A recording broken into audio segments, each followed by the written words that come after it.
The wind howled through the Wyoming mountains like a wounded beast, rattling the weathered boards of Jeremiah Cole's cabin. He sat hunched over a dying fire, his calloused hands wrapped around a tin cup of bitter coffee that had long since gone cold. 5 winters had passed since he'd buried Martha and little Anna beneath the pine trees. 5 winters of silence broken only by the screech of hawks and the distant howl of wolves. The photograph on the mantel stared back at him through the gloom. Martha in her Sunday dress. Anna perched on her lap with that gap-toothed smile that could light up the darkest corners of his heart. He'd taken it in Pine Ridge, back when the town photographer had come through with his fancy equipment, back when he'd been a husband, a father, a man with purpose beyond mere survival.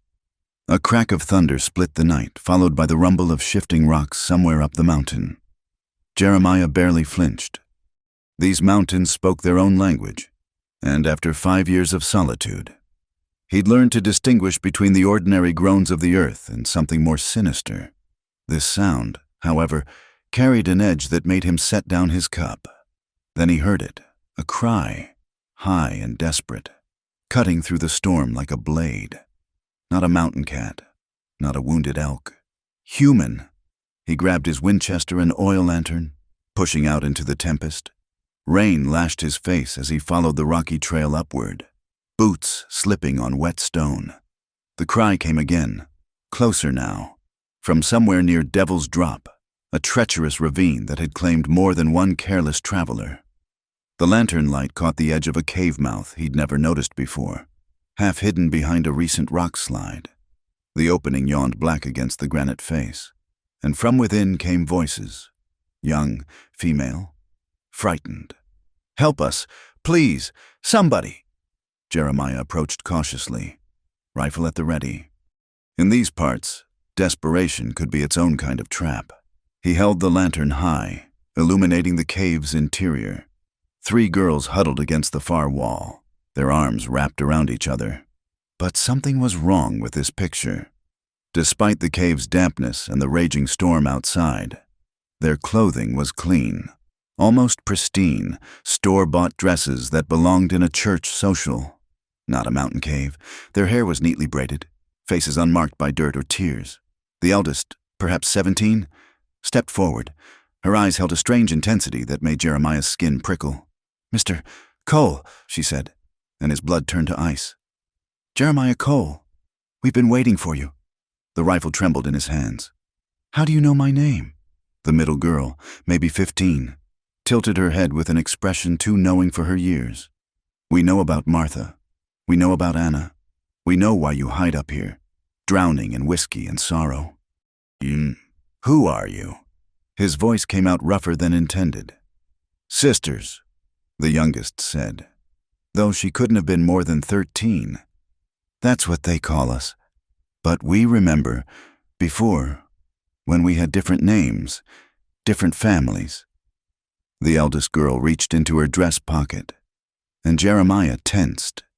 But she pulled out only a small silver locket. Martha's locket.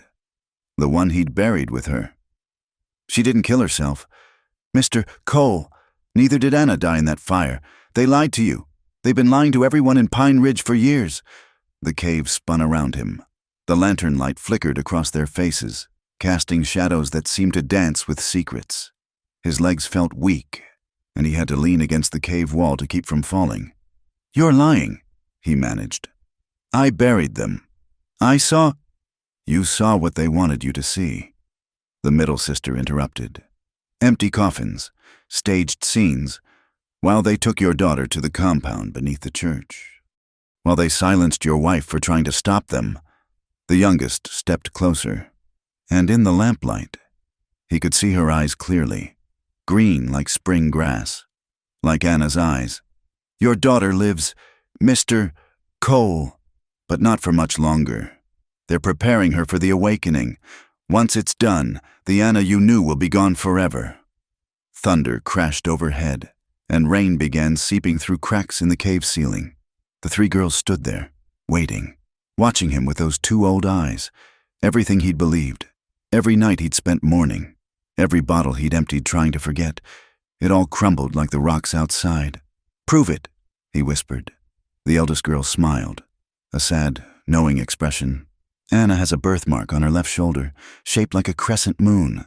Martha used to sing 'You Are My Sunshine' to her every night, even when she was too old for lullabies.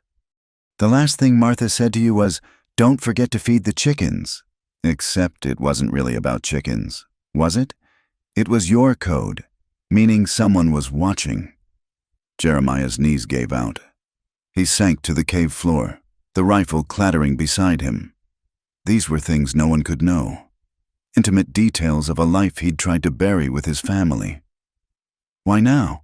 he asked, looking up at them. "Why tell me this now?" "Because the awakening is tomorrow night," the middle sister said, "and we need you to stop it. We need you to save Anna and the others before it's too late." The storm raged outside, but inside the cave, a different tempest was building. One of rage, hope, and a dangerous awakening of his own. For 5 years, Jeremiah Cole had been a ghost haunting his own life. Now, these strange girls with their impossible knowledge had given him something he'd never thought he'd have again, a reason to fight. He stood slowly, picking up his rifle. "Tell me everything." The 3 sisters exchanged glances, and the eldest nodded. "Not here. The mountain has eyes, and the storm won't last forever. Take us to your cabin. We have much to tell you, and you have much to prepare for." As they emerged from the cave into the wild night, Jeremiah felt something stir within him that he'd thought long dead. It wasn't quite hope. That was still too fragile, too dangerous to name. But it was something close to it, something that made him feel alive for the first time in 5 winters. The girls followed him down the treacherous path, moving with surprising grace despite the conditions. The rain had plastered their neat dresses to their bodies, finally making them look like what they claimed to be, desperate souls fleeing something terrible. Yet even soaked and shivering, they maintained that unsettling composure, that sense of knowing more than any young girls should. His cabin appeared through the rain like a ship in fog, windows dark except for the faint glow of dying embers. As he ushered them inside, Jeremiah couldn't shake the feeling that he was inviting in more than just 3 lost girls. He was opening his door to the past he'd tried to bury, to truths that might destroy him more thoroughly than grief ever had. But if there was even the smallest chance that Anna lived, that his baby girl was out there somewhere, waiting. He stoked the fire back to life and turned to face his unexpected guests. Outside, the storm howled on. But inside, the real tempest was just beginning. The fire crackled in the hearth, casting dancing shadows across the cabin's rough-hewn walls. Jeremiah handed each girl a blanket and a cup of hot coffee, his movements mechanical, his mind still reeling. They sat in a semicircle before the fire, steam rising from their damp clothes. And for a moment, the only sound was the rain hammering against the roof. "My name is Sarah," the eldest finally said, wrapping thin fingers around her cup. "This is Mary, and the youngest is Ruth. Those aren't the names they gave us, but they're the ones we choose to remember." Jeremiah settled into his chair, the Winchester across his lap. "Start from the beginning." Sarah's eyes reflected the firelight. "We were taken young. I was 12, from a farm near Cheyenne. Mary was 10, stolen from a wagon train. Ruth."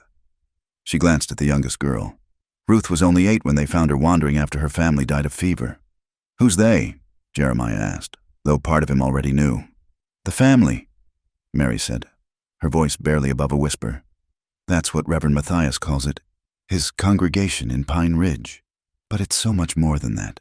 It's a web. Mr. Cole, spreading through every ranch, every homestead, parents who've lost children, children who've lost parents. He finds them when they're broken, offers them salvation." Ruth pulled her knees to her chest. "But it's not salvation. It's something else, something that strips away who you were, makes you into what he needs." Jeremiah's grip tightened on his rifle. "And my Anna?" Sarah met his gaze steadily. "She's been with them for 5 years. They call her Charity now. She's special to them. Matthias says she has the strongest spirit he's ever encountered.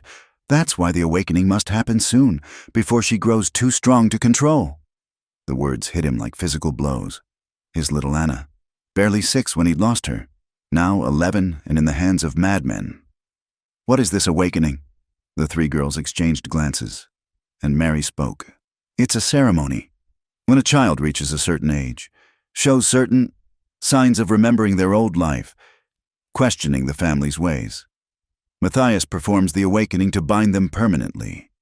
They become hollow afterward, perfect servants who never question, never resist. Some say he learned it from an old Shoshone medicine man, Ruth added. Others whisper about books he found in the ruins of a Spanish mission. But whatever dark knowledge he uses, it works. We've seen it happen to dozens. Jeremiah stood abruptly, pacing to the window. Lightning illuminated the mountainside in brief, violent flashes. How did you 3 escape? We didn't, Sarah said quietly. We were sent to find you. He spun around, rifle rising. What? Put the gun down. Mr. Cole, Sarah said calmly. If we meant you harm, would we have told you about Anna? Would we have shown you Martha's locket? Matthias knows about us, Mary explained. Our escape was permitted. He wanted us to find you, to bring you back. He's been watching you for months through his followers. The hermit trapper who sometimes trades with you, the traveling merchant who brings supplies. All his eyes. Then this is a trap. Jeremiah's voice was cold as winter stone. Yes, Ruth said simply. But not the way you think. Matthias believes you'll come for Anna. He's counting on it. He wants to break you in front of her, use your death to complete her transformation. What he doesn't know is that we haven't been fully awakened ourselves. Sarah stood, moving closer to the fire. We're what he calls partial successes. The ceremony was interrupted. Mary by a lightning strike that set the church ablaze, me by my own stubborn will, Ruth by remembering a lullaby her real mother used to sing. We learn to pretend, to act hollow when watched, but inside, we remember everything. And now you want me to walk into his trap? Jeremiah laughed bitterly. We want you to spring it, Mary corrected, but on your terms, not his. We know the tunnels beneath the church, the routines of the guards. We know when Matthias is vulnerable. Sarah pulled something from her dress, a folded piece of paper. This was in Martha's belongings, hidden in the lining of her Bible. She handed it to Jeremiah, with trembling hands. He unfolded it, Martha's handwriting, shaky but unmistakable. My beloved, if you find this, know that I failed. They came for Anna in the night. I tried to stop them. By the time you read this, I'll be gone. But please, don't let them win. Our daughter is strong like you. She will remember. She will resist. Find her. Save her. Save them all. Your loving wife, Martha? Tears blurred his vision. All these years, he'd thought Martha weak for taking her own life, leaving him alone with his grief. But she'd been murdered for trying to protect their child. There's more, Ruth said softly. She began to hum a melody. Haunting, familiar. Anna hums this sometimes. When she thinks no one is listening, she doesn't remember where she learned it. It was the song Jeremiah used to whistle while working, a tune his own father had taught him. His heart constricted painfully. His daughter remembered. After 5 years, some part of her still remembered. Tomorrow night, Sarah continued. During the awakening, most of the family will be in the underground chamber. The ceremony requires witnesses. The more souls present, the stronger the binding. That's when we strike. And do what? Jeremiah asked. I'm one man against a whole town of fanatics. You're a father, Mary said fiercely. And there are others like you, parents who've never stopped searching, siblings who've never stopped hoping. They're scattered, broken, but they're out there. Some are even in Pine Ridge, playing along, waiting for a sign. We can get word to them, Sarah added. One final gathering, not just to save Anna, but to end this forever. Jeremiah sank back into his chair, overwhelmed. The cabin felt too small suddenly, the walls pressing in with the weight of revelation. These 3 girls, these children, were offering him everything he'd dreamed of in his darkest moments. Answers, revenge, and most impossibly, hope. But at what cost? Why? He asked finally. Why help me? Why risk yourselves? Ruth smiled sadly. Because we remember what it was like to have fathers who loved us, mothers who sang to us, lives that were our own. If we can't get those back, at least we can stop Matthias from stealing anymore. And because, Sarah added, her young face hard with determination, we've seen what happens to the children who go through the full awakening. They become shells. Mr. Cole, beautiful, obedient shells. Anna deserves better. They all do. Thunder rumbled overhead, more distant now. The storm was passing. But Jeremiah felt a different tempest building in his chest. Rage at what had been done to his family, fear of what might happen, and underneath it all, a desperate, dangerous hope that maybe, just maybe, he could hold his daughter again. Tell me everything, he said, leaning forward. Every tunnel, every guard, every weakness. If I'm going to dance with the devil, I need to know all his steps. The three girls moved closer, their faces grave, as they began to speak of hidden passages and secret signals, of children trained to kill and parents who'd forgotten how to love. Jeremiah felt something fundamental shift inside him. The broken man who'd hidden in these mountains for 5 years was dying. In his place, something else was being born, something that Reverend Matthias, in all his dark wisdom, might have cause to fear. The cabin had never felt so small. 4 bodies in a space meant for one, the fire crackling between them, shadows dancing on walls that had witnessed 5 years of solitude. Jeremiah watched the 3 girls dry their clothes by the hearth, noting how they moved with practiced efficiency, never quite turning their backs to the door or windows. Sarah finished wringing water from her dress hem and settled back onto the worn buffalo hide rug. You want to know about the compound, about what your Anna faces every day? Tell me, Jeremiah said, though the words scraped his throat raw. Mary picked up a piece of charcoal from beside the fireplace and began sketching on the floorboards. Pine Ridge looks normal from above. General store, saloon, blacksmith, church, but underneath, her hand moved quickly, mapping out a network of tunnels. Matthias had them dug over the years, said it was for storage, for keeping food cool, but they connect every building, and at the center, the sanctum, Ruth finished, her young voice carrying weight beyond her years. Where the children live, where we lived. Jeremiah leaned forward, studying the crude map. How many? 43 when we left. Sarah said, ages 5 to 17. After that, they either become shepherds, Matthias's enforcers, or they're married into families throughout the territory, spreading the family's reach. The fire popped, sending sparks up the chimney. Outside, the wind had gentled to a whisper, but tension coiled in the cabin like a living thing. Your Anna, Mary continued, her charcoal still moving, sleeps here in the inner dormitory. Only the most promising children are kept so close to the sanctum's heart.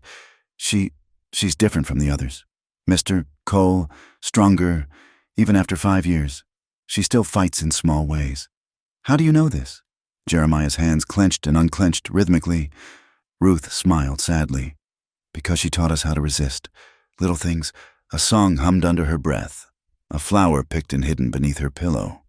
Questions asked in just the right way to seem innocent, but plant seeds of doubt in other children. They punish her, Sarah added quietly. Days without food, nights in the cold room. But she never fully breaks. Matthias is fascinated by her, says she has her father's stubborn spirit. The words were meant to comfort, but they twisted like knives in Jeremiah's gut. His little girl, suffering because she'd inherited his own stubborn streak. He stood abruptly, pacing to the window where dawn was just beginning to gray the sky. This awakening ceremony, he said without turning. What exactly happens? The 3 girls fell silent. The fire crackled. Finally, Sarah spoke. We've only seen it performed successfully twice. The child is brought to the ceremonial chamber, a natural cave they've expanded beneath the church. They're dressed in white, like baptism, but... She paused, choosing her words carefully. Matthias uses things that shouldn't exist. Old things. A black stone that seems to drink light. Words in a language none of us recognize. The child is made to drink from a cup, and then they're gone, Mary whispered. Oh, their body remains. They walk, talk, obey perfectly. But the light in their eyes, the thing that makes them who they are, it disappears. Jeremiah turned back to them. But it can be stopped. We're proof of that, Ruth said. If the ceremony is interrupted at the right moment, if the child's will is strong enough, if something anchors them to their true self, it can fail. But Matthias has learned from his mistakes. The ceremony is more guarded now, the preparations more thorough. Sarah stood, moving to stand beside him at the window. In the growing light, she looked even younger than her 17 years. There's something else, something about tomorrow night. It's not just Anna's awakening. Matthias has been gathering children from across the territory. This is meant to be bigger. How much bigger? 20 children, Mary said, all at once. He calls it the Great Awakening. Says it will bind them not just to the family, but to each other. A web of souls that can never be broken. The room spun slightly. 20 children. 20 souls extinguished in one night. And his Anna, at the center of it all. Why hasn't anyone stopped this? He asked, though he suspected the answer. Because everyone who tries disappears, Ruth said simply. Or their children do.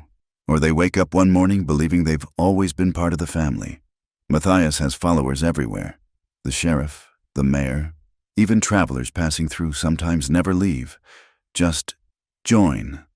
Sarah pulled another object from her dress. A small leather pouch. We managed to take this. It's what remains of the drink after a failed awakening. Maybe someone who knows about such things could tell us what it is. Jeremiah took the pouch, feeling the weight of dried herbs and something else. Something that made his skin crawl. The Shoshone still camp near Devil's Creek in summer. Their medicine man, Joseph Crowfeather. He might know. There's no time, Mary said urgently. The ceremony begins at moonrise tomorrow. Then we make time. Jeremiah's voice carried the authority of a man who'd made his decision. Ruth, can you reach the others you mentioned? The parents still searching. The girl nodded. I know the signs to leave, but it's dangerous. If Matthias's shepherds see, they won't. Jeremiah moved to an old trunk in the corner, pulling out items he hadn't touched in half years. Martha's silver hand mirror, Anna's favorite doll, one-eyed and threadbare, a letter from his brother in California, inviting him to come west after the tragedy. Take these. Any parent who's truly lost a child will recognize the pain in keeping such things. They'll know this is real. Sarah studied the crude map again. Even if we gather allies, the tunnels are guarded, the shepherds are armed, and Matthias himself, she shuddered. He's not natural. Mr. Cole. The things he knows, the power he wields, it's like he's made a bargain with something dark. Then we make our own bargains, Jeremiah said grimly. He pulled down an old cavalry saber from above the mantel, its blade still sharp despite the years. I rode with Colonel Mackenzie against the Comanche. I've seen medicine men call lightning from clear skies, and warriors paint themselves invisible. If Matthias trades in darkness, we'll find our own light. Mary stood, her young face set with determination. I'll go with Ruth. 2 witnesses are better than 1, and I know which families have children in the sanctum. No. Jeremiah's tone brooked no argument. You're children yourselves. I won't. We stopped being children the day Matthias took us. Sarah interrupted. Every day we pretend. Every night we remember what we've lost. We've earned the right to fight back. The sun broke fully over the mountains, flooding the cabin with golden light. It illuminated the map on the floor, the faces of 3 girls aged beyond their years, and a father preparing for war.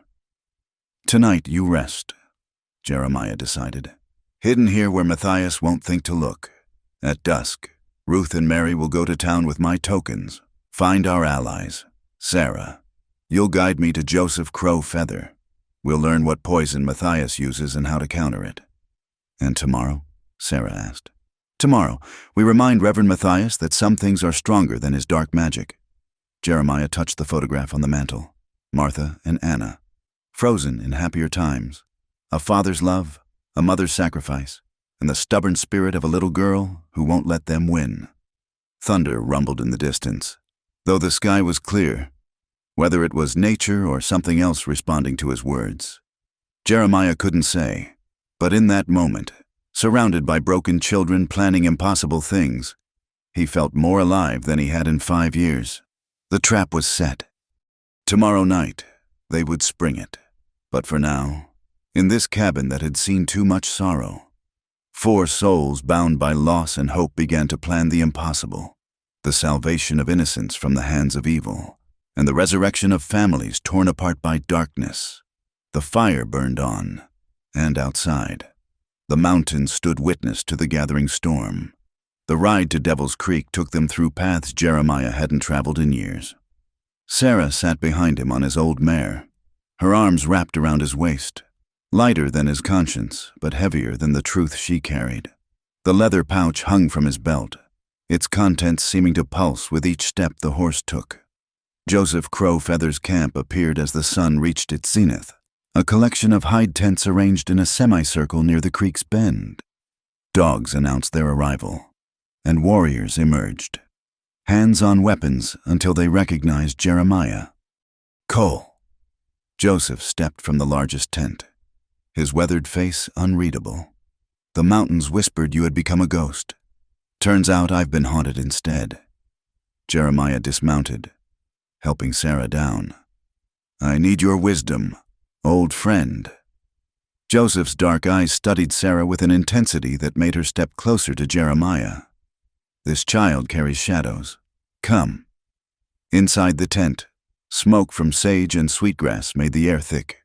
Joseph listened without interrupting as Jeremiah explained, occasionally glancing at Sarah when she added details about the ceremony. When Jeremiah produced the leather pouch, the medicine man's expression darkened. "Let me see." Joseph took the pouch, opening it carefully. He sniffed, then recoiled. "Ah, the missionary's poison." He spoke rapid words in Shoshone to a woman who appeared at the tent flap. She returned with a wooden bowl and various herbs. "You know what this is?" Sarah leaned forward eagerly. "Know it? Child, my people have fought this darkness before." Joseph emptied a small amount of the substance into the bowl. 40 winters passed. Spanish priests came to our lands. They brought more than their God. They brought old ways, forbidden ways, methods to steal a person's spirit and replace it with obedience. He added water to the bowl, then drops of something that made the mixture hiss and bubble. "Your Matthias learned from their books, yes? Mix their poisons with things that should not be mixed. Datura for visions, wolfsbane to weaken the will, and this," he held up a black, dried root, "devil's trumpet. But there's something else, something that stinks of deeper corruption. Can it be countered?" Jeremiah asked. Joseph was quiet for a long moment, staring into the bowl. "Perhaps, but the cure may be worse than the poison. To break such a binding requires the child to choose, truly choose, between the false peace of servitude and the painful truth of freedom. And someone must anchor them to that truth." He stood, moving to a painted parfleche bag hanging from the tent pole. From it, he withdrew several items: a small silver cross, tarnished with age, a bundle of white sage, and a vial of clear liquid. "Holy water?" Sarah asked.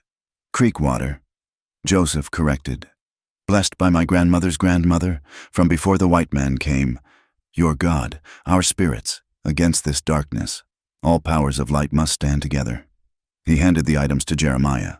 "The cross, place it in the child's hand at the moment of choosing. The sage, burn it to clear the air of evil. The water," he paused. "When Matthias offers his cup, you must offer yours. Let the child choose which to drink." "That's all." Jeremiah felt the weight of inadequacy. Against 20 children, armed guards, and whatever power Matthias commands. Joseph smiled grimly. You think too much like a soldier, old friend. This is not a battle of bullets and blades. It's a battle for souls. One child saved, truly saved, not by force but by choice, can wake the others. Your daughter is strong, you say.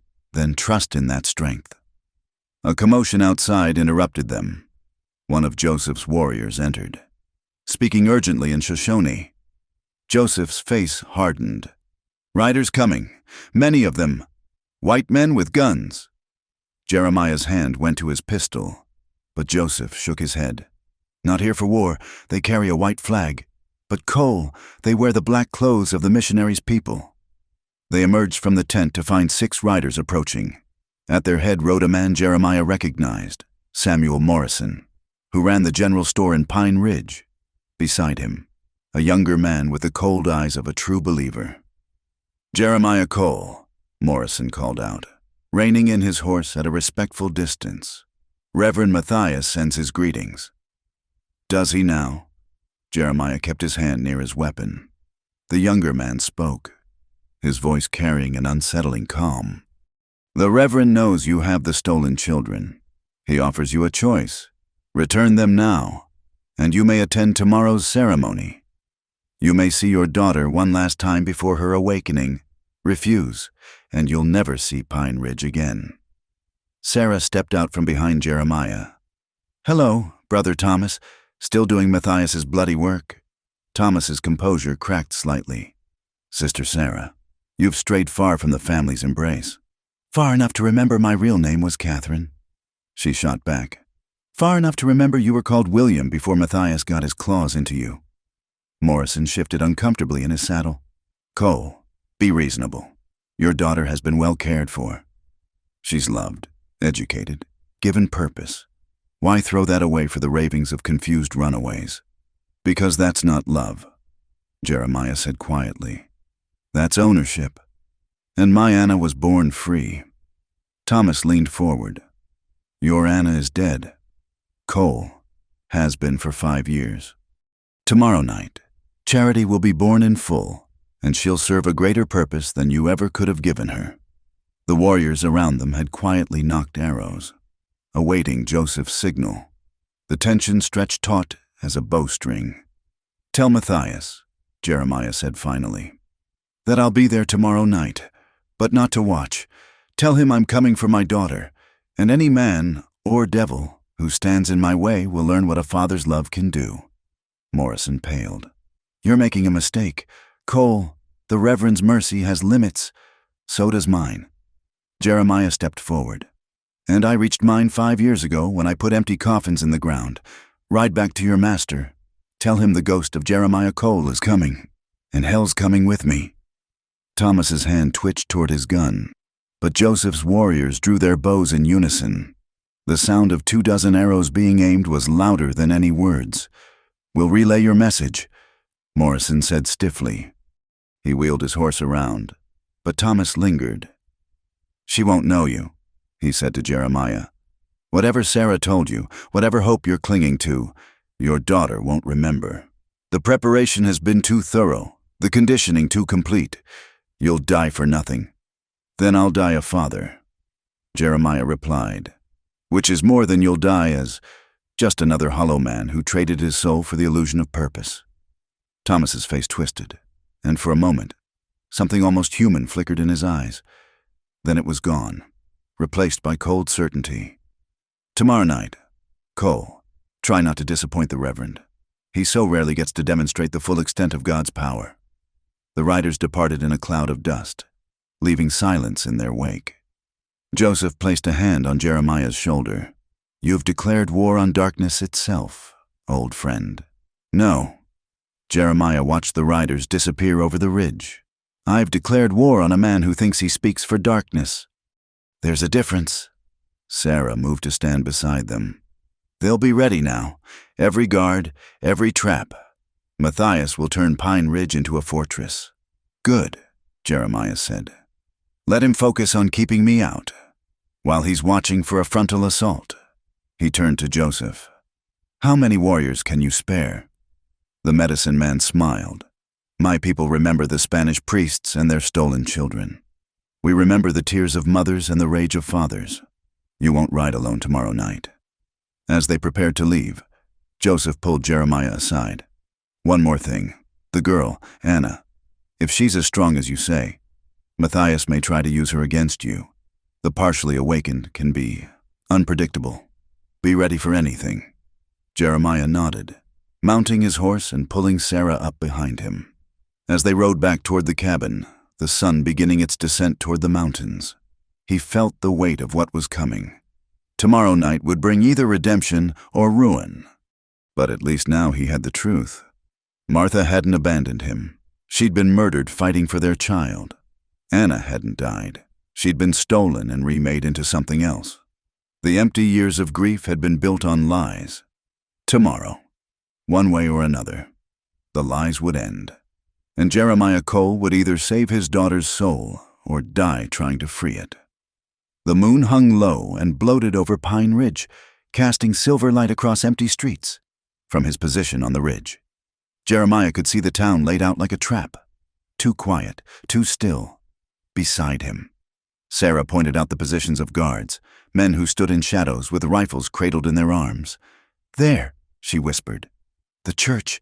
See how the windows glow? They're already gathering below." Behind them, Joseph Crow-Feather's warriors waited in silence, their painted faces ghost-like in the moonlight. Ruth and Mary had returned with news both heartening and terrible. 7 families were ready to fight, but Matthias had moved up the ceremony. It would begin within the hour. "The tunnel entrance is behind the blacksmith shop," Mary said, her voice barely audible. "It's how they move the children without being seen." Jeremiah studied the layout, his mind working through possibilities. "How many guards below?" 6 at the main chamber, 2 at each tunnel junction," Ruth answered. "But during the ceremony, they'll all be in the main chamber. Matthias wants witnesses." A hand touched Jeremiah's shoulder. It was Samuel Hart, whose twin sons had been taken 3 years ago. Behind him stood Margaret Vollers, the schoolteacher whose daughter had vanished last spring, and 5 others, parents whose grief had crystallized into determination. "We're with you, Cole," Hart said quietly. "Whatever happens." Jeremiah nodded, then turned to Joseph. "Your warriors take the surface. Create chaos. Draw them up. We'll go below." He looked at each face in turn. "Remember, we're not here to massacre. These are townsfolk, some taken in by lies, others trapped by fear. We save who we can." "And Matthias?" Margaret asked, her normally gentle voice hard as iron. "Matthias is mine," Jeremiah said.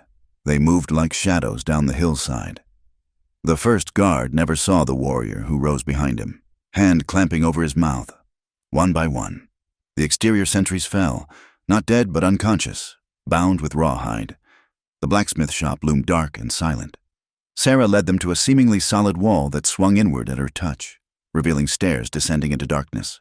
The smell hit them first: damp earth, incense, and something else, something that made the skin crawl. They descended in single file, Jeremiah at the lead with Sarah guiding. The tunnel was narrow, carved from living rock and reinforced with timber. Oil lamps set in niches provided flickering light, and from somewhere ahead came the sound of voices raised in a rhythmic chant. "The ceremony's begun," Sarah whispered urgently. They quickened their pace, passing junction after junction. Ruth and Mary had been accurate, 2 guards at each intersection, but their attention was focused inward, toward the main chamber. Jeremiah's group slipped past like ghosts, though his every instinct screamed to rush forward. Then they heard it, a child's voice, high and clear, singing a hymn that sounded more like a dirge. Other voices joined, a choir of the lost. "Anna," Jeremiah breathed. He'd know her voice anywhere, even twisted by years of conditioning. Sarah grabbed his arm. "Wait, look." They'd reached an overlook, a natural gallery in the rock that gazed down into a vast chamber. What Jeremiah saw nearly drove him to his knees. The chamber was carved like a cathedral, with pillars of stone reaching up into darkness. At its center stood a raised dais where Matthias presided. No longer the simple preacher Jeremiah remembered, but something else. Taller, wreathed in shadow that moved independently of the torchlight. Before him, 20 children in white robes stood in a circle, hands linked, swaying as they sang, and, at the very center, holding a silver cup, stood Anna. She was taller than he'd imagined, her blonde hair long and braided in a complex pattern, but it was her eyes that stopped his heart, empty as winter sky, reflecting nothing. His little girl was there in body, but her spirit seemed already half fled. "No," he whispered. Around the chamber's edges stood the congregation, 50 or more adults in black robes, their faces hidden by deep hoods. Guards with rifles stood at regular intervals, and near the dais, Brother Thomas held a leather-bound book from which he read in a language that hurt to hear. "The binding has started," Sarah said. "We have minutes, maybe less." Jeremiah forced himself to think past the rage and anguish. Joseph's distraction. As if summoned, an explosion shook the chamber. Dust rained from the ceiling, and several hooded figures cried out. Above, the war cries of Shoshone warriors echoed down the tunnels. "The savages are attacking!" someone shouted. Matthias raised a hand, his voice carrying impossible authority. "Continue the ceremony. Let the faithless dash themselves against our walls. Nothing can stop what has been begun." Half the guards ran for the tunnel exits, but too many remained. Jeremiah pulled out the items Joseph had given him: cross, sage, and blessed water. "How do we—" Margaret Vollers answered by pulling a stick of dynamite from beneath her coat. "I've been mining since my husband died. Sometimes a mother's love requires practical applications." The other parents produced weapons, guns, knives, tools of their trades turned to desperate purpose. Below, Anna raised the cup to her lips. "Now," Jeremiah said. Margaret lit the fuse and hurled the dynamite. It exploded against the far wall, sending guards scrambling. In the chaos, Jeremiah's group descended, sliding down ropes they'd brought, firing as they came. "The ceremony!" Matthias roared. "Complete the ceremony!" Jeremiah hit the ground running, bowling over a guard, his eyes fixed on his daughter. A rifle cracked, and Samuel Hart stumbled but kept moving. Ruth and Mary had produced knives from somewhere, moving with terrible efficiency through the confused crowd. "Anna!" Jeremiah shouted. "Anna, stop!" She paused, the cup an inch from her lips. Her empty eyes turned toward him, and for a heartbeat, he saw confusion flicker across her face. "Drink!" Matthias commanded, his form seeming to swell with darkness. "Drink and be free of earthly chains. Anna, it's Papa." Jeremiah pushed through the crowd, desperate. "Remember the song, our song. You are my sunshine, my only sunshine." Anna's hand trembled. The other children had stopped singing, their circle wavering as gunfire and screams echoed through the chamber. Some congregation members fled, others tried to stop the attacking parents. Brother Thomas stepped in front of Jeremiah, raising a pistol. "You won't destroy God's work." Sarah appeared from nowhere, her knife finding Thomas's gun hand.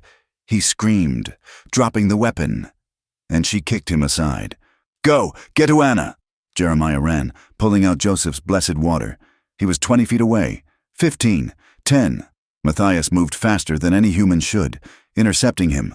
Up close, the preacher's transformation was even more terrible. His skin seemed to writhe with shadows, his eyes pits of absolute darkness. "You think your savage superstitions can stand against the power I serve?" Matthias's hand closed around Jeremiah's throat, lifting him effortlessly. "I offered you mercy, Cole. Now watch your daughter embrace her destiny." Through dimming vision, Jeremiah saw Anna raise the cup again, but beside her, other children were stirring. The violence had broken their trance, and they looked around in growing horror at where they were, what they'd almost done. "No," one boy said. I won't! He broke from the circle, running. Others followed, and suddenly the carefully crafted ceremony was collapsing. Children screamed, fled, fought against the adults trying to restrain them. "Drink!" Matthias commanded Anna, his concentration wavering. Jeremiah managed to gasp out, "Anna, Choose! She looked at him, really looked, and he saw his daughter again, confused, frightened, but present. Her hand opened. The silver cup fell, its contents splashing across the stone floor. Papa? Her voice was tiny. Lost. Papa, where am I? Matthias roared, a sound no human throat could make. He hurled Jeremiah aside and advanced on Anna, shadows boiling around him like living things. If you won't drink willingly. Jeremiah struggled to his feet, pulling out the tarnished cross. With all his strength, he threw it. It struck Matthias in the back, and where it touched, white fire erupted. The thing that had been Matthias screamed, whirling. You dare! I dare! Jeremiah stood, pulling his cavalry saber. I'm her father, and you're just a man who sold his soul for power over children. Around them, the battle raged. Parents fought cultists. Children ran in all directions, and Joseph's warriors poured down from above. But in that moment, there was only Jeremiah, Matthias, and Anna. Papa! Anna ran toward him, and he caught her, crushing her against his chest. I've got you, sunshine, I've got you. Matthias advanced, shadows reaching for them. But other children were joining Anna, clustering around Jeremiah, children whose parents had come for them, children who remembered who they were. Their combined will, their rejection of the darkness, seemed to push back against Matthias's power. This isn't over, Matthias snarled, his form beginning to waver. The family extends beyond Pine Ridge. We are Legion, we are... A shot rang out. Matthias stumbled, looking down at the spreading red stain on his chest. Behind him stood Brother Thomas, smoking pistol in hand, tears streaming down his face. My name, Thomas said quietly, is William Garrett, and I remember everything you made me forget. Matthias fell, the shadows dissipating like smoke. Where he hit the ground, only a small, ordinary man remained, eyes already glazing with death. The silence that followed was deafening. The journey down the mountain toward Pine Ridge felt like descending into the mouth of hell. Jeremiah walked with Anna's hand clutched in his, her fingers small and cold but real, so achingly real after 5 years of phantom touches. Behind them came the ragged procession, parents reunited with stolen children, Joseph's warriors flanking them with arrows nocked, and the 3 girls who had started it all. But Matthias's dying words echoed. The family extends beyond Pine Ridge. As they approached the town's outskirts, Jeremiah saw the truth of it. Every window glowed with lamplight despite the late hour. Figures moved in the streets, not fleeing, but organizing. The gunfire from the church had alerted the entire town, and now Pine Ridge showed its true face. Papa, Anna whispered, her voice rusty from disuse. They're waiting for us. Indeed they were. A line of armed men stretched across Main Street, rifles gleaming in the moonlight.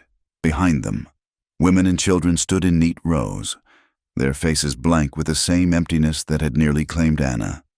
At their center stood Mayor Josiah Holcomb, though he wore robes now instead of his usual finery. Jeremiah Cole, he called out. You've killed a holy man and defiled a sacred ceremony. Surrender the children, and we might show mercy. The only thing defiled here was childhood innocence, Jeremiah replied, pushing Anna behind him. Stand aside, Josiah. This doesn't have to end in more blood. Holcomb laughed, a sound devoid of warmth. Blood? You understand nothing. Matthias was just one shepherd. The family has roots in every territory, every state. What you've done tonight, it's like cutting off a single branch and thinking you've killed the tree. Sarah stepped forward, her young face hard with determination. Then we'll cut down the whole forest if we have to, starting with Pine Ridge. Brave words from a failed vessel. Holcomb sneered. You 3 were meant to bring coal to us willing. Instead, you've doomed everyone here. A new voice cut through the tension. Margaret Vollers, the school teacher, pushing to the front of Jeremiah's group. Josiah Holcomb, I taught your sons their letters. I watched Elizabeth birth your daughters. Are you so lost that you'd murder neighbors for this madness? Something flickered in Holcomb's eyes. Uncertainty, perhaps even recognition. But then the women behind him began to sing, that same hypnotic hymn from the ceremony, and his face smoothed back into zealous certainty. "Those who stand with the family will be spared," he announced. "Those who resist, Pine Ridge will be cleansed of unbelievers before dawn." The singing grew louder, and Jeremiah felt Anna trembling against him.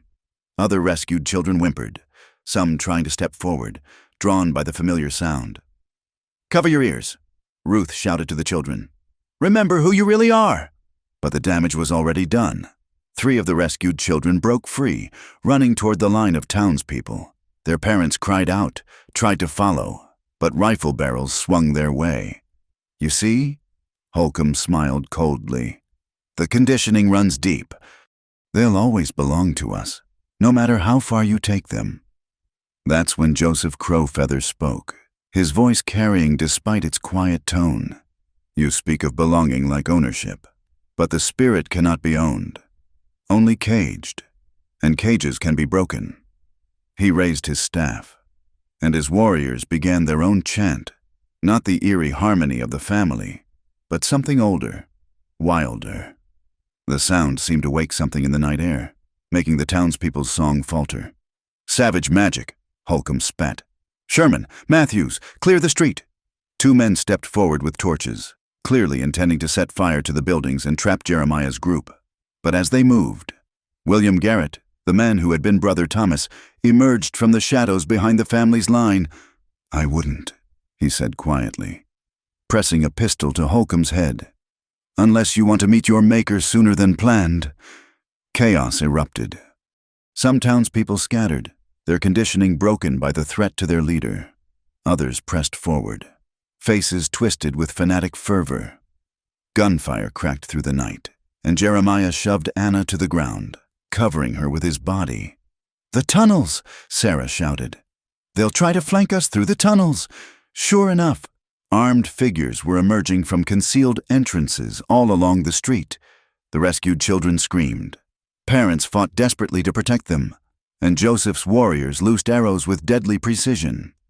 "We're surrounded," Samuel Hart gasped, blood seeping through his shirt from an earlier wound.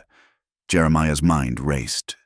They were outnumbered 3-1, with children to protect and nowhere to run, unless— "The church," he said suddenly. "Everyone to the church." "Are you mad?" Margaret demanded. "That's their stronghold." "No," Mary understood immediately. "It's where they keep their secrets, their records. Evidence of every family they've destroyed, every child they've taken." Jeremiah stood, hauling Anna up with him. "Joseph, can your men give us cover?" The medicine man nodded grimly. "The spirits are already angry tonight. Let's give them more reason." He barked orders in Shoshone, and his warriors spread out, some laying down covering fire while others began setting strategic fires, not to trap, but to herd. "Move!" Jeremiah roared. They fought their way down Main Street, a desperate running battle. Anna clung to Jeremiah's hand, no longer the empty vessel from the ceremony, but a terrified child who kept whispering. "I remember now. Papa, I remember everything. The dark rooms, the lessons, the punishments when I said your name." "Shh, sunshine. That's over now." But even as he said it, Jeremiah knew it wasn't true. Holcomb had been right about one thing. Pine Ridge was just one root of a poisonous tree. Even if they survived tonight, the family would come for them again. The church loomed before them, its doors standing open like a mouth. Sarah led the way, knowing its passages, while Ruth and Mary guided the other children. They burst into the main sanctuary just as more family members poured in from side entrances. "Bar the doors," Jeremiah ordered. "William, Margaret, help me." They dragged heavy pews across the entrances while gunfire shattered the stained glass windows. In the chaos, Jeremiah noticed William's hands shaking as he worked. "Why?" Jeremiah asked him. "Why break free now?" William's face was haggard. "I had a sister once, little Catherine, Sarah, as you know her. When I saw her tonight, fighting against everything they made us, I remembered who I used to be, who I wanted to be." A tremendous crash shook the building. The family was trying to break through the barricaded doors. Children sobbed, parents reloaded weapons with trembling fingers, and outside, the singing had resumed. Louder now, more insistent. "Papa," Anna tugged at his sleeve. "The safe." "What?" "In Matthias's office, behind the painting of the lamb. That's where he keeps the important papers, the names, the places, everything about the family." Jeremiah stared at his daughter. "How do you know this?" Her young face was grave beyond its years. "Because he made me help sometimes. Said I was special, that I'd lead them someday. He taught me things." She shuddered. "Bad things, but I remembered everything. Papa, everything that might help destroy them." Another crash. The door was splintering. They had minutes at most. "Show me," Jeremiah said. They ran through the sanctuary to the office, Anna leading with surprising confidence. The painting came down easily, revealing a modern safe that looked out of place in the rustic building. "The combination," Anna said, her fingers moving surely, "is from their unholy book, the verse about binding children to the greater purpose." The lock clicked open. Inside were ledgers, correspondence, maps marked with symbols across the territories, names of family members in positions of power, judges, sheriffs, army officers. The conspiracy was vast, reaching into every corner of the frontier. "Dear God," Jeremiah breathed. "Take it," Anna urged. "Show everyone. Make them see." He grabbed the documents, stuffing them into his coat. As they turned to leave, the office window exploded inward. Mayor Holcomb climbed through, his face twisted with rage. "You think exposing us matters?" he snarled. "We have believers in Washington, in the newspapers, in the very halls of justice. You're nothing but—" Anna stepped forward, and Holcomb froze. The little girl raised her hand, speaking words in that terrible language from the ceremony. But now the words had a different cadence, a different power. "I reject you," she said in English. "I reject everything you taught me. I choose my father. I choose love. I choose to be Anna Cole, and you have no power over me." Holcomb screamed as if burned, stumbling backward. In that moment of weakness, Jeremiah struck, his fist connecting with the mayor's jaw. Holcomb went down and didn't rise. They returned to the sanctuary to find a standoff. The doors were holding, but barely. Outside, they could hear heated arguments, some family members wanting to burn the church with everyone inside, others afraid of destroying their own holy place. "Jeremiah," Joseph called from a window. "My warriors have taken positions around the building, but there are too many. We need another way." That's when Anna did something that changed everything. She walked to the church bell rope and began to pull. The bronze bell tolled through the night, not the regular pattern for services, but something else. 3 short, 3 long, 3 short, over and over. "What are you doing?" Sarah asked. "Calling for help," Anna said simply. "Matthias taught us emergency signals. This one means the family is under attack. Every believer for 50 miles will come." "You're bringing more of them?" Samuel Hart demanded. "Yes." Anna's smile was sad and knowing. "And when they arrive, they'll find their leaders dead or captured, their secrets exposed, their carefully built world in ruins. They'll find children who remember their real names and parents ready to die for them. Some will fight, but others will remember who they used to be, like William did." The bell continued to toll, its bronze voice carrying across the Wyoming plains, and in the distance, answering bells began to sound from other towns, other hidden churches. "You're starting a war," Margaret said quietly. "No." Jeremiah pulled his daughter close. "We're finishing one. They declared war on families, on innocence, on love itself. Tonight, we remind them that some things can't be awakened away." The bells had summoned them all. As dawn approached, Pine Ridge's main street filled with members of the family from across the territory, men and women in black, faces grim with purpose. But they found not the orderly congregation they expected. Instead, chaos reigned. Buildings smoldered from the night's fires. Bodies lay in the streets. and their holy church stood barricaded with desperate souls inside. Jeremiah watched from the bell tower as riders continued to arrive. Beside him, Anna rang the bell steadily, her small hands blistered but determined. "There," she pointed to a group dismounting near the general store. "Elder Morrison from Cheyenne, and that's Sister Prudence from Laramie. They're regional leaders. Papa, without Matthias, they'll fight among themselves for control." Jeremiah finished. Already he could see arguments breaking out below. Fingers pointing, voices raised in accusation. A commotion at the church's main door drew his attention. Sarah's voice carried up the stairs. "They want to parley." Jeremiah and Anna descended to find the sanctuary in tense silence through a cracked door. Elder Morrison called out, his voice strained with barely controlled fury. "Who speaks for the apostates?" "I do." Jeremiah stepped forward, keeping Anna behind him. "Jeremiah Cole." "Cole." Morrison spat the name like a curse. "You've destroyed something holy here. The Reverend Matthias was a man who stole children and broke their minds." Jeremiah interrupted. "I have his records. Morrison, every name, every kidnapping, every family destroyed, including yours." Silence. Then, "What lies do you speak?" Sarah pushed forward, pulling papers from the stack they'd taken. "Thomas Morrison, age 7, taken from a burned homestead outside Cheyenne. Parents listed as removed obstacles. That was you, wasn't it? Before they made you Elder Morrison." A strangled sound came from outside. Other voices rose, confused, angry, demanding answers. "Lies!" Morrison roared. "Do not listen to—" "Then let's test it." Anna stepped out from behind her father, her young voice carrying surprising authority. "The awakening ritual requires specific words, doesn't it? Words that bind, words that steal, but there are other words, words that release." She began to speak in that strange language, but the cadence was different from the ceremony.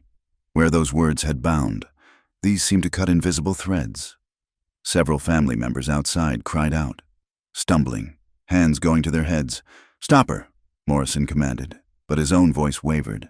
Anna continued, louder now, and other rescued children joined her.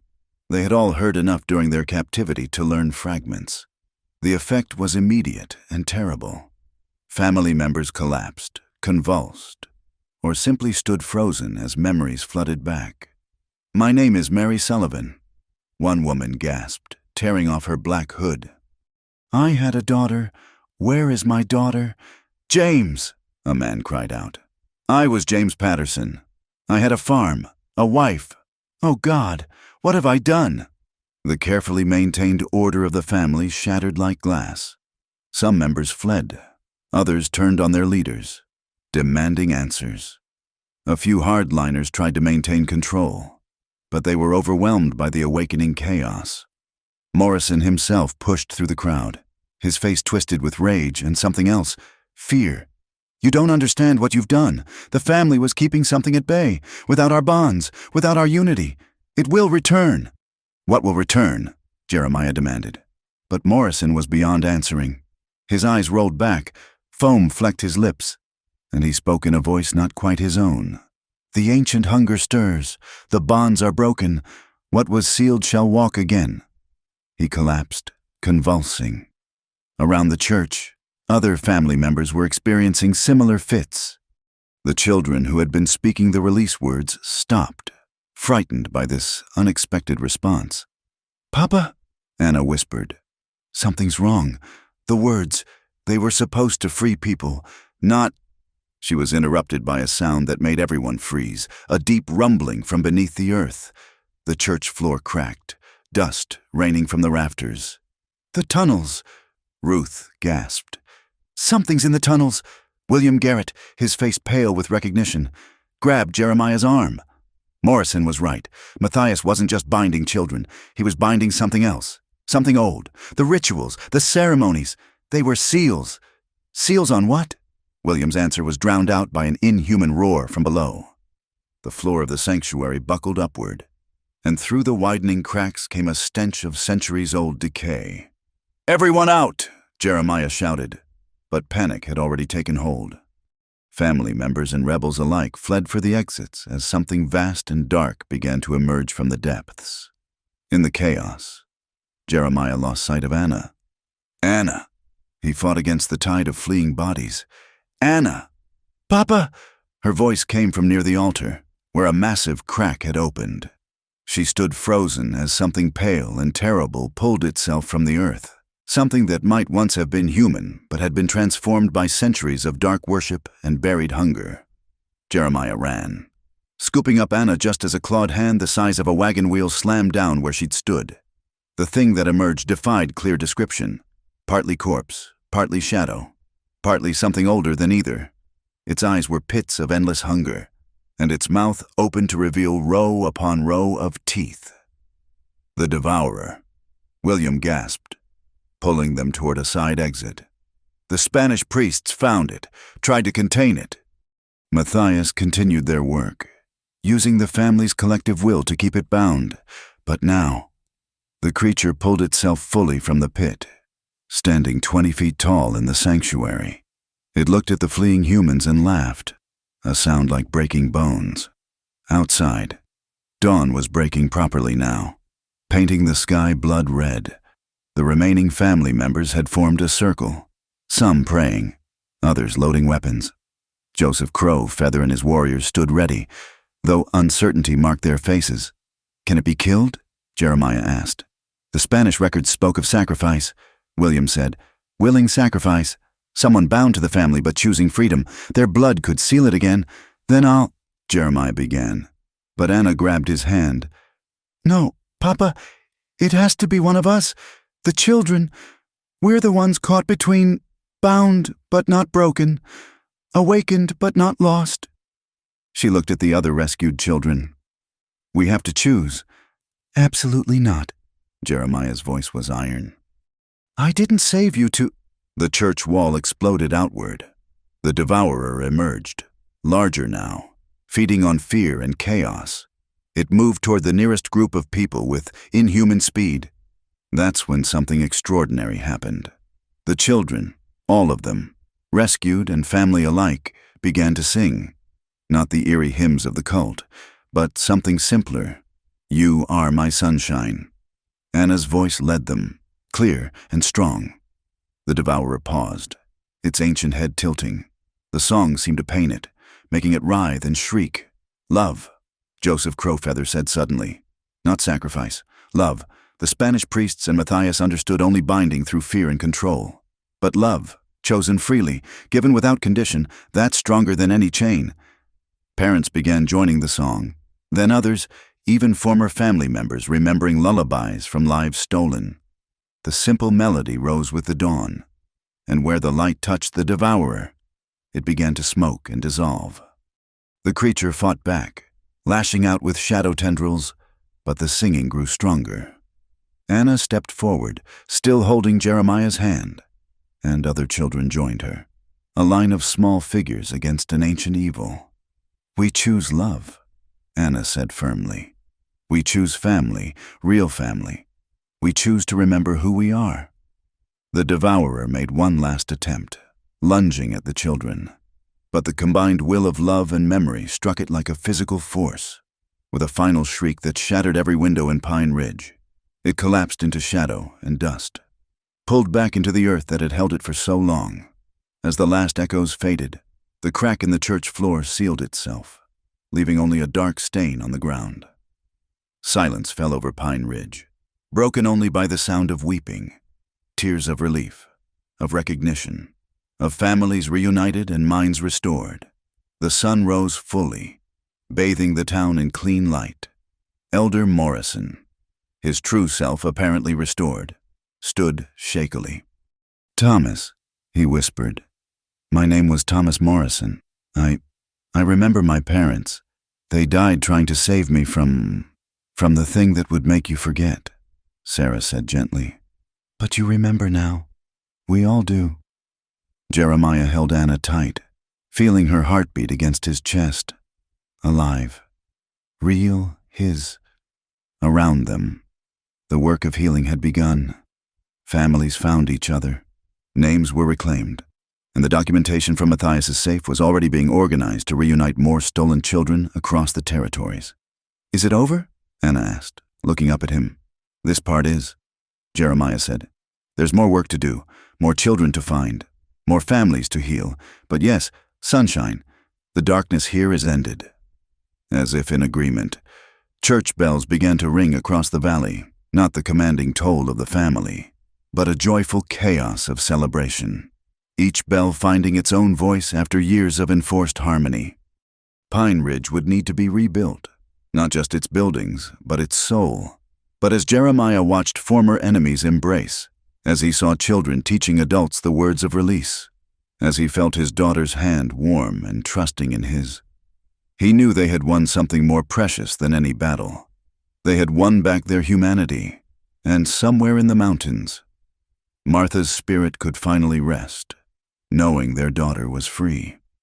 3 months had passed since the darkness lifted from Pine Ridge. The Wyoming mountains wore their autumn colors like a benediction, gold and crimson against the eternal blue sky. Jeremiah Cole stood on the ridge overlooking the valley, Anna's hand in his, watching as the town below continued its transformation. Where the church had stood, its foundation cracked by ancient evil, now rose a simple schoolhouse.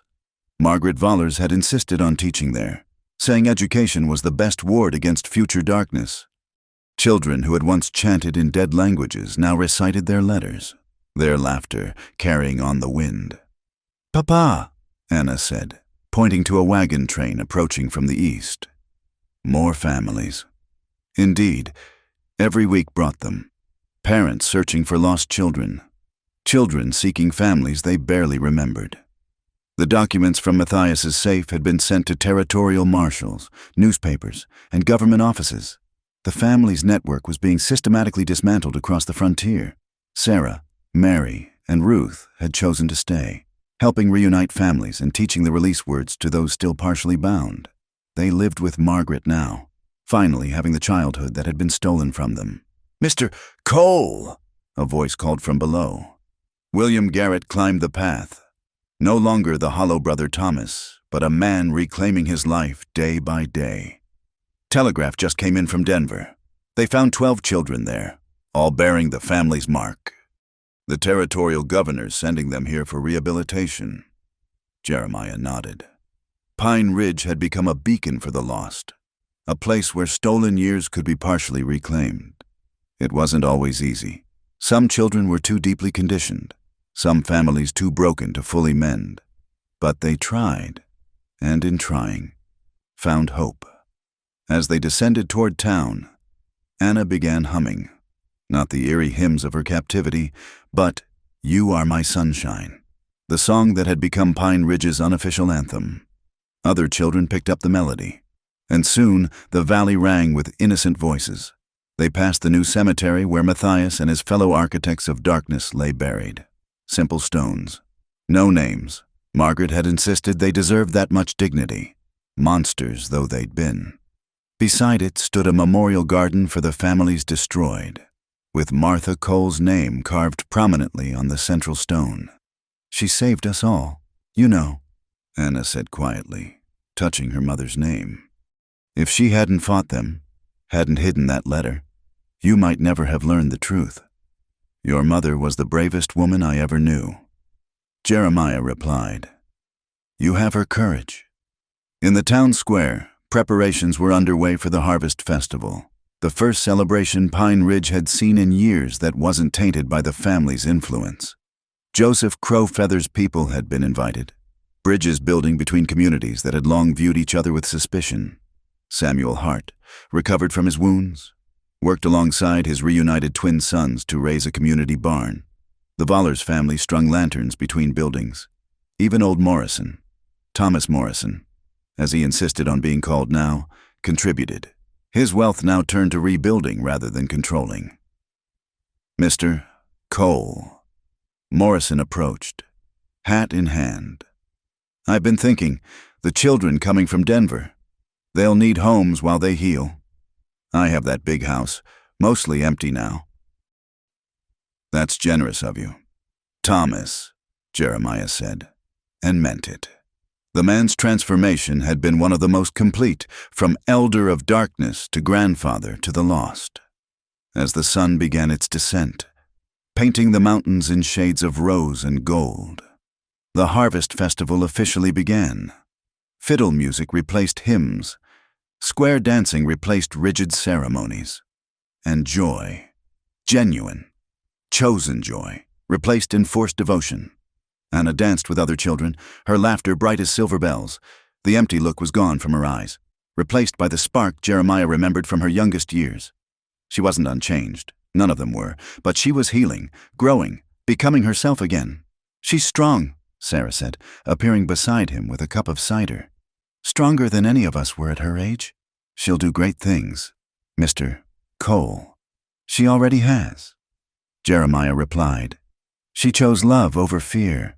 That's the greatest thing anyone can do." As night fell, lanterns were lit throughout the town. Families gathered around long tables laden with harvest bounty. Stories were shared, not of doctrine or control, but of simple human experiences. Children who had forgotten how to play learned from those who remembered. Parents who had forgotten how to love learned from those who never stopped. William Garrett stood to speak, his voice carrying across the square. "3 months ago, we were prisoners, some in body, all in spirit.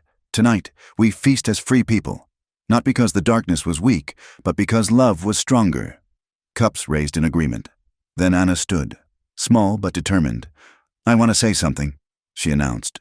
The square quieted, all eyes on the girl who had helped break their chains.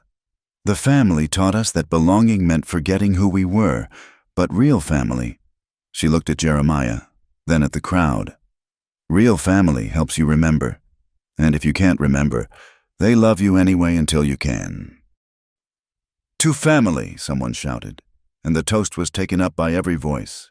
"To family, to remembering, to choosing love." Later, as the celebration continued around them, Jeremiah and Anna climbed back to their cabin on the mountain. It no longer felt like a place of exile, but a home.